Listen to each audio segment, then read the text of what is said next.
Selamat pagi anak-anak semua. Hari ini kita akan membahas mengenai materi suspensi.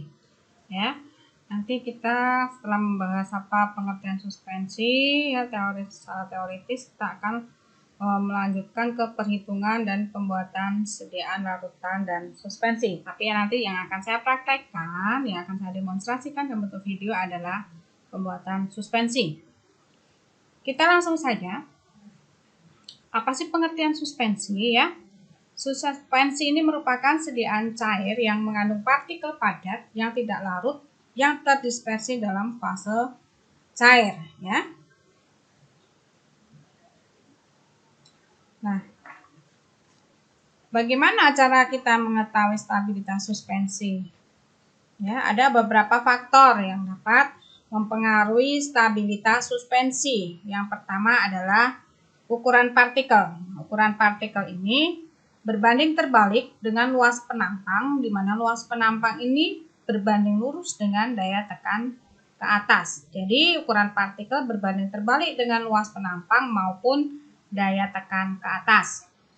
Kemudian faktor yang mempengaruhi yang kedua adalah kekentalan atau viskositas.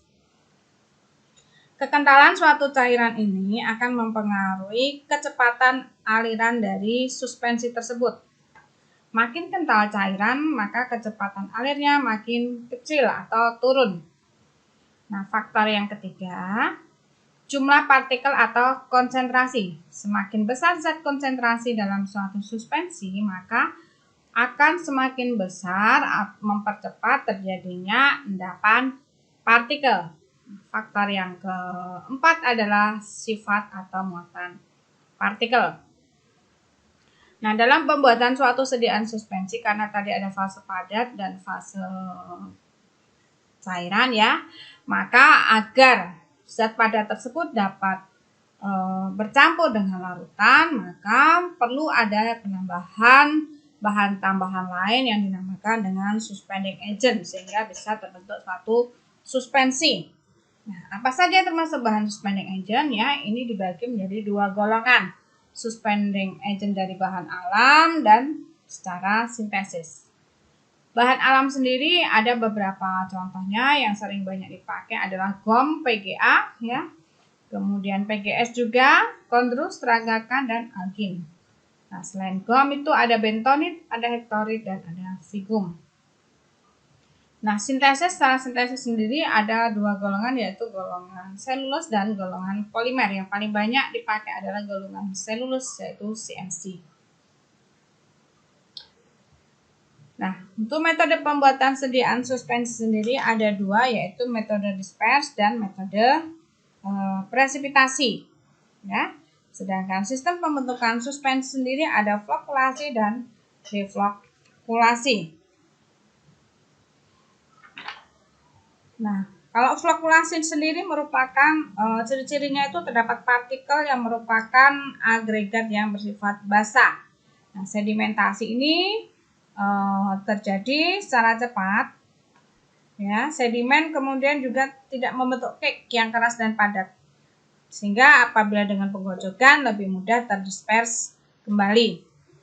Sedangkan sistem deflokulasi untuk partikel suspensi ini dalam keadaan terpisah dengan lainnya, ya, sehingga sedimentasi ini terjadi akan secara lambat.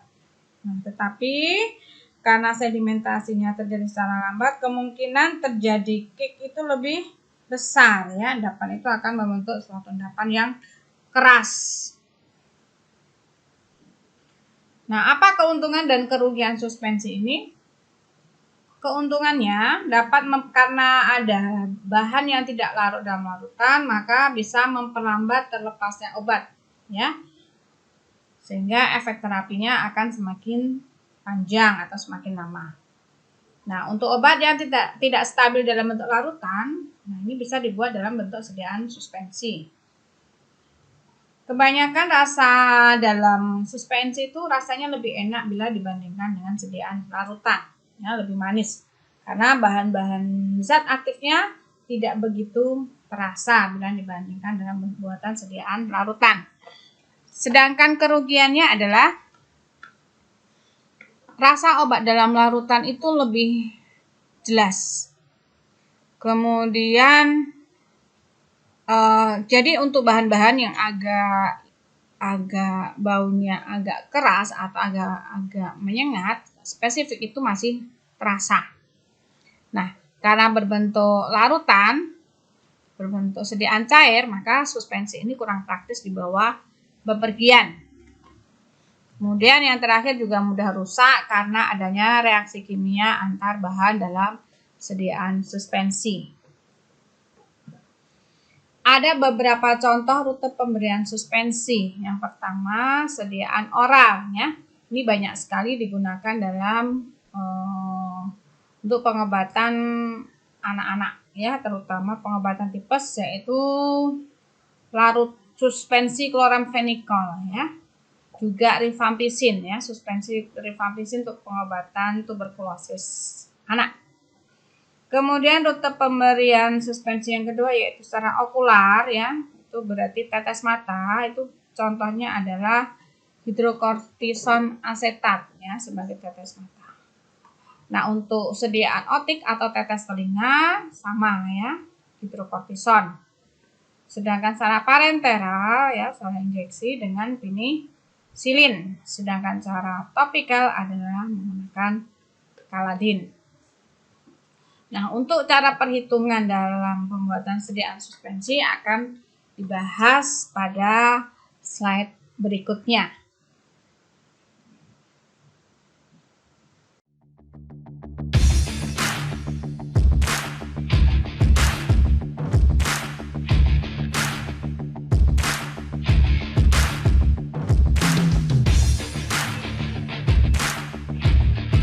Selamat pagi, Assalamualaikum warahmatullahi wabarakatuh. Anak-anak semua, hari ini kita akan melakukan demonstrasi atau simulasi pembuatan sediaan suspensi dengan resep yang sudah saya sampaikan di materi pertemuan sebelumnya. Kita langsung saja prosedur yang akan kita lakukan, yaitu yang pertama adalah siapkan dan bersihkan meja serta alat-alat yang akan dipakai. Yang kedua, siapkan bahan dan timbang sesuai dengan yang akan digunakan. Yang pertama, kita akan menggunakan PGS dulu untuk pembuatan suspending agentnya.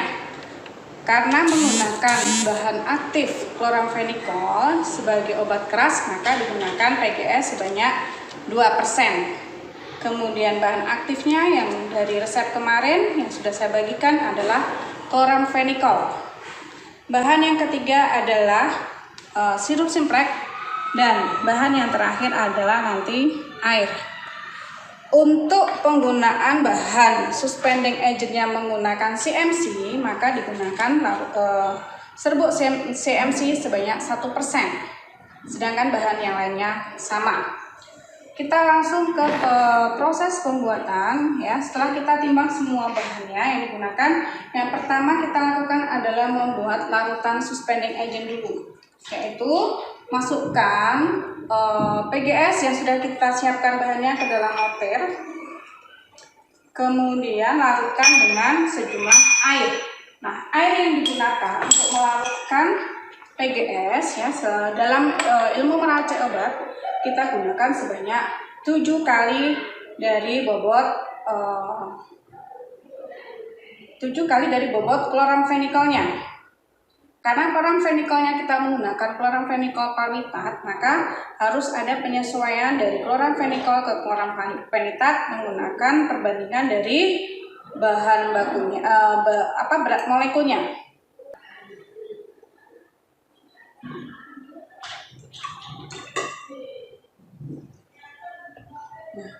Kita masukkan air dalam mortir untuk membuat larutan suspending agent.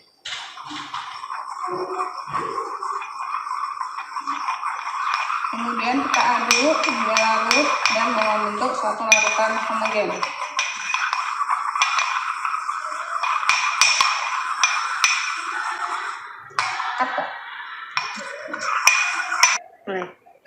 Dalam pembuatan larutan suspending agent, ketika kita akan mengaduk, maka arah adukan adalah berlawanan jarum jam. karena kekuatan pengadukan akan jauh lebih besar daripada arah jarum jam. Setelah terbentuk larutan suspending agent, kita masukkan bahan aktifnya yaitu chloramphenicol palmitat ke dalam larutan suspending agent dengan cara ditaburkan sedikit demi sedikit, kemudian kita aduk hingga homogen.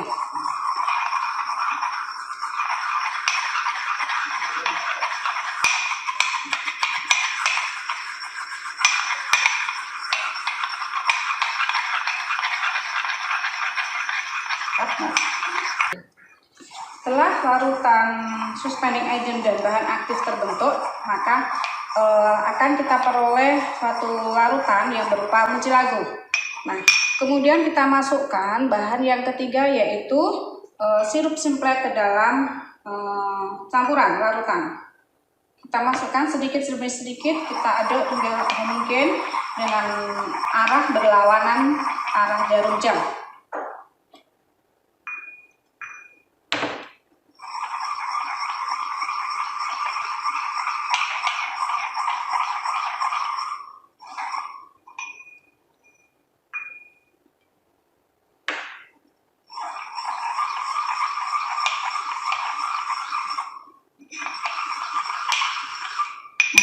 Setelah kita peroleh larutan mucilago yang hampir mirip dengan larutan susu, kita masukkan ke dalam botol kosong yang kita sudah siapkan, yang sudah kita tara dulu botolnya.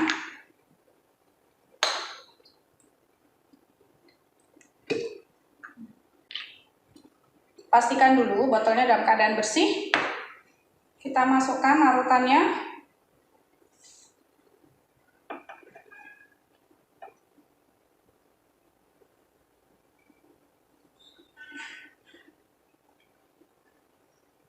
Kelihatan nggak? Kelihatan.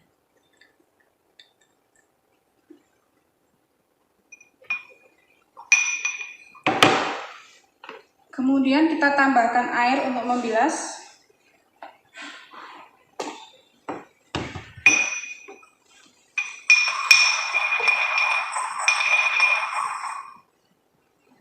Kita masukkan kembali ke dalam botol.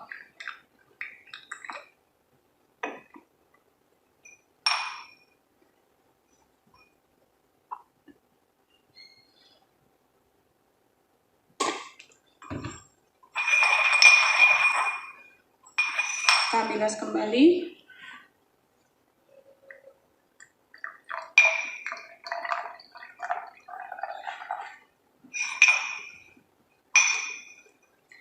Kemudian kita timbang 100 gram.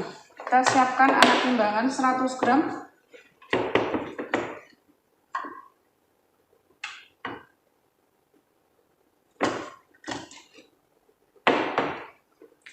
Jangan lupa anak timbangan selalu diletakkan di sebelah kiri dari timbangan kita.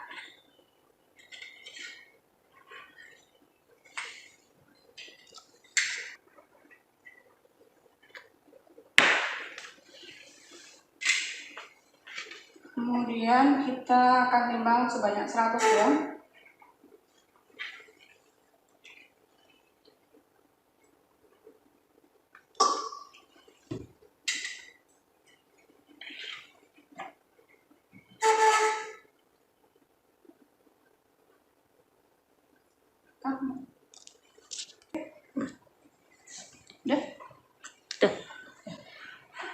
Kita timbang bahan kita, sediaan kita yang sudah jadi sebanyak 100 gram dengan anak timbangan ada di sebelah kiri, sedangkan peredak kita ada di sebelah kanan, sehingga diperoleh sediaan yang sebanyak 100 gram.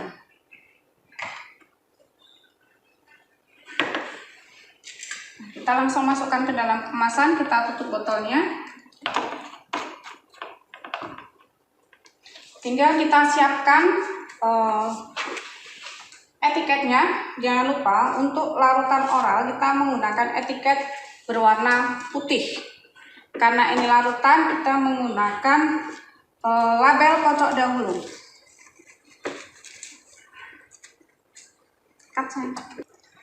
Setelah sediaan kita masukkan dan sudah kita tara sebanyak 100 gram. Setelah kita timbang 100 gram, kita siapkan untuk etiketnya. Jangan lupa untuk sediaan oral kita menggunakan etiket berwarna putih. Kita kasih nomor, tanggal, nama pasien, dan signanya. Kemudian kita tempelkan di luar, bagian luar botol dengan posisi yang seimbang. Nah, karena ini larutan, ada bahan aktifnya dan berbentuk suspensi.